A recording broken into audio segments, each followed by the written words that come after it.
The last one is This Side of Wild. So this one, I'm not gonna read the back because this is a collection of stories by the author. He's the one that wrote The Hatchet, Gary Paulsen. And so all of his stories are based on adventures that he's had. So they're really, really fascinating. He's been through a lot of quite interesting experiences.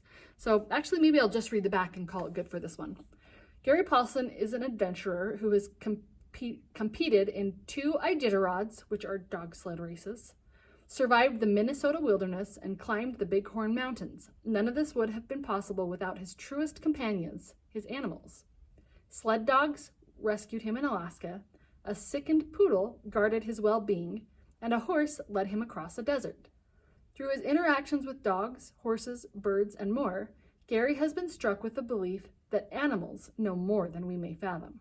His understanding and admiration of animals is well known, and in This Side of Wild, which has taken a lifetime to write, he proves the ways in which they have taught him to be a better person. Here, Gary Paulsen shares surprising, true stories about his relationship with animals, highlighting their compassion, intellect, intuition, and sense of adventure. This is a Lexile level of 1,150.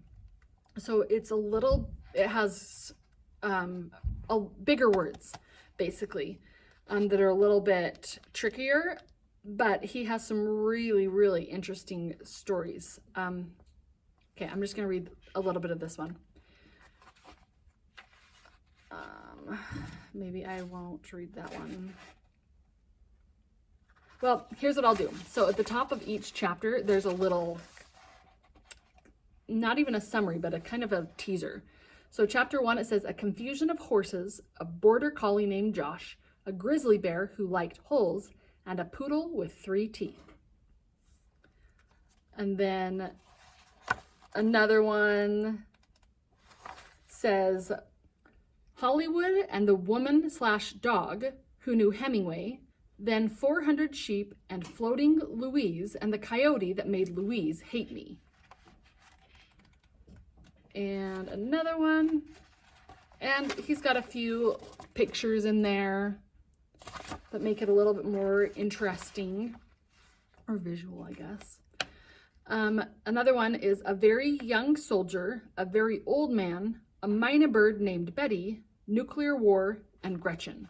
So there's just some interesting little tidbits that make it engaging and interesting to read through. But they're his true stories about his adventures that all involve animals. So that is the last one, and I hope that you guys find something or are writing down these books so that you have some ideas to choose from when you have to choose books to read.